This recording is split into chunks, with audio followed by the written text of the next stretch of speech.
Well, after the load of crap we last took a look at from PowKiddy, they have redeemed themselves with something good.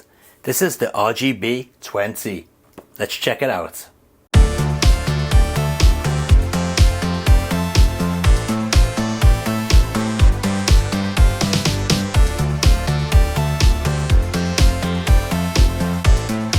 Alright, so here we go with the PowKiddy RGB20. Much better than the last junk we looked at.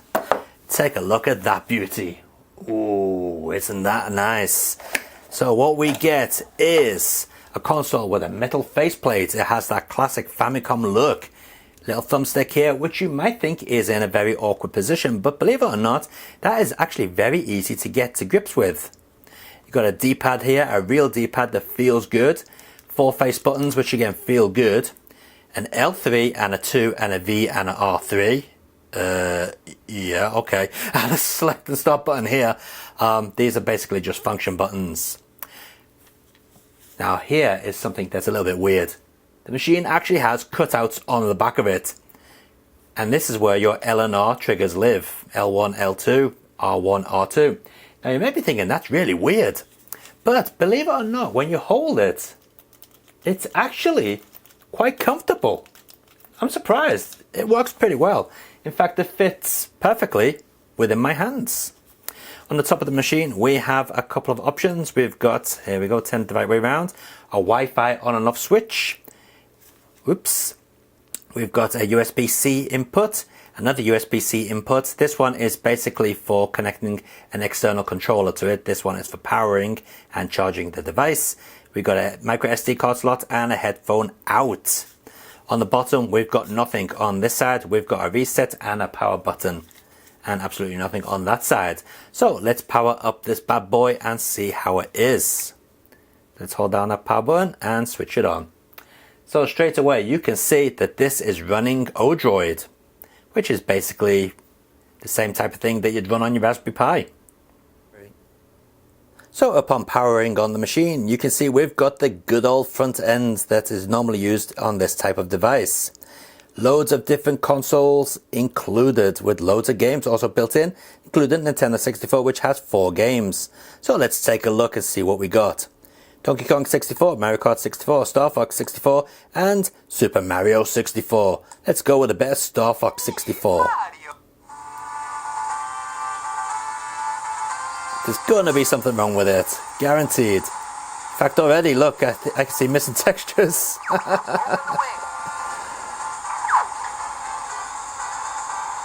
But it does seem to be pretty smooth.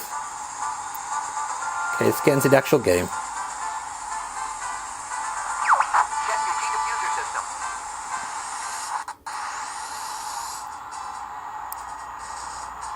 Okay, here we go with the actual game, and the analog stick is working, and it is very smooth. Look at that. Very smooth indeed. Slippy, get back in. Hey, what's the big idea? Slippy, walk out. Pokey on your tail. Whoa! Help me! Thanks, Bot. I thought they had me.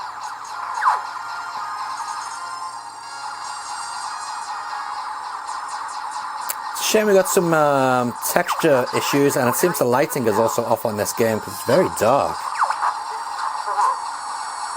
But it is running at a good frame rate. Let's drop a bomb. Everybody stay alert.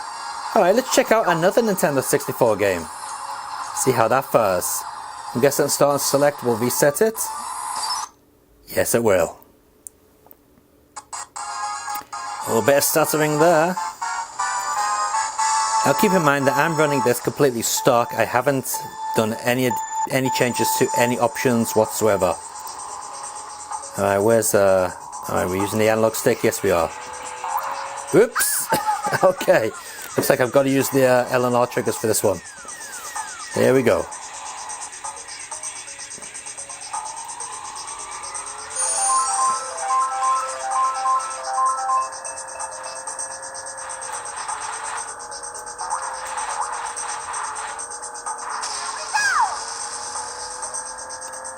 Which way am I going? This way. Alright. Ah, you bugger. Yep, I suck at Mario Kart, that's for sure. But yeah, as you can see, it's running pretty nicely there, isn't it?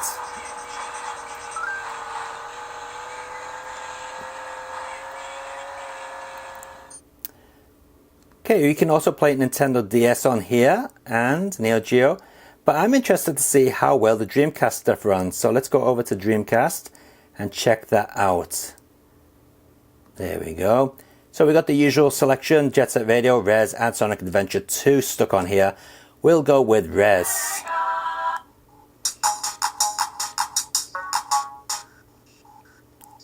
Yeah, it seems to be dropping frames. That is not a full 60 frames per second.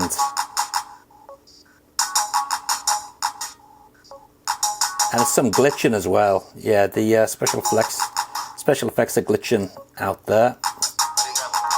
That's not normal.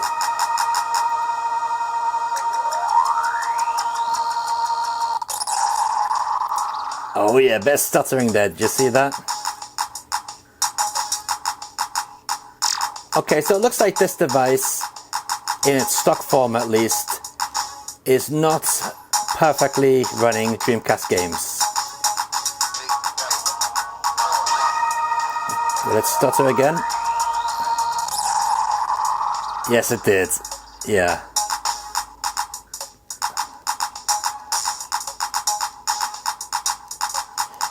Okay, let's out of interest, let's just see how it runs Sonic Adventure 2.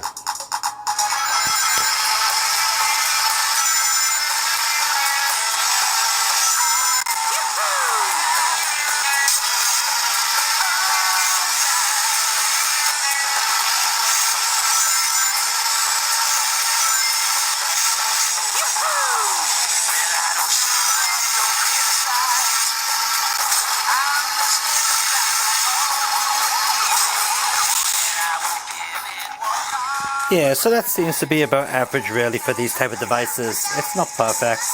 It's skipping a few frames here and there. Alright, let's take a look at the specs of this device. It has a 3.5-inch 480p IPS screen, which is really clear. It runs on an RK3326 quad-core at 1.5 GHz. It has 1 GB of DDR3 RAM, and it also has Wi-Fi and Bluetooth capabilities. Supports up to 128 GB micro SD cards and comes with a 1-watt 3cm horn speaker. Battery is a 3000 mAh lithium battery with apparently 6 hours of gameplay time. Now while this device may not be the best at playing Dreamcast or Nintendo 64 games, it does play all your 16-bit games, your 8-bit games, even PlayStation games, and even some PSP games very well. So there's no problems there. So let's take a look at some arcade stuff running on it via the MAME application.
Well, unfortunately Mortal Kombat 2 doesn't work, but that's to be expected.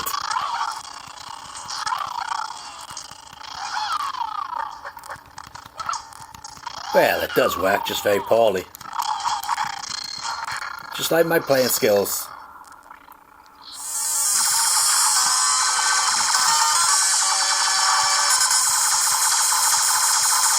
So I'm happy to see that vertical scrolling games are in that correct aspect ratio, so they're not stretched out across the screen. That is a good point.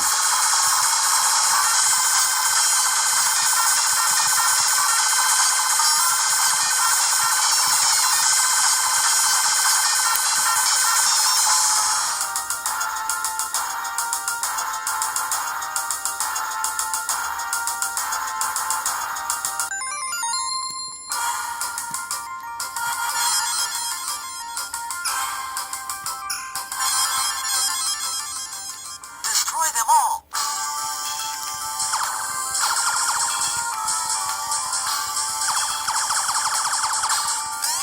Speed up.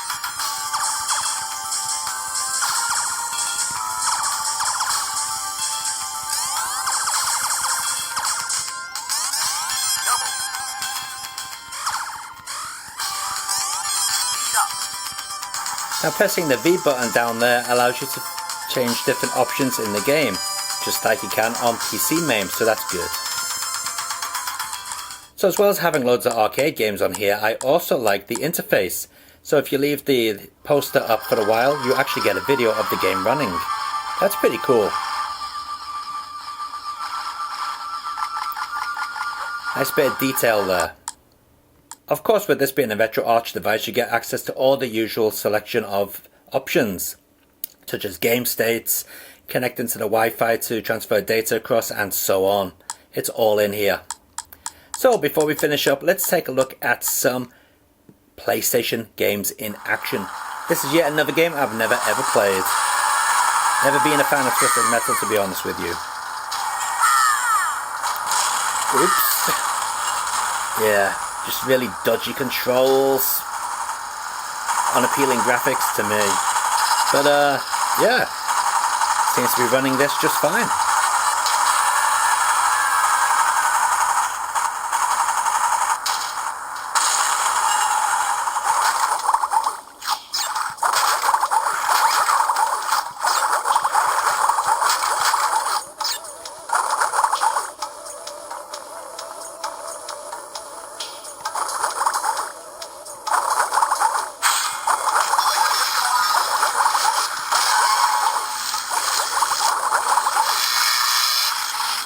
Oh, that's me dead.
So there we have it. That is the PowKiddy RGB20.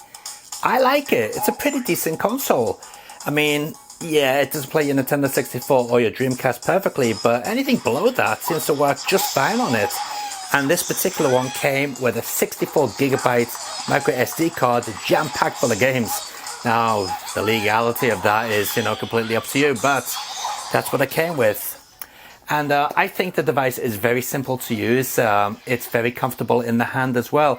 I like it a lot. So I'm going to put a link in the video description down below if you want to check one of these out. And if you do, go ahead and buy one, obviously. All right. Until next time, guys, take it easy and keep on gaming, because next time we're going to be taking a look at something really crap. Oh, yeah. See you then. Bye.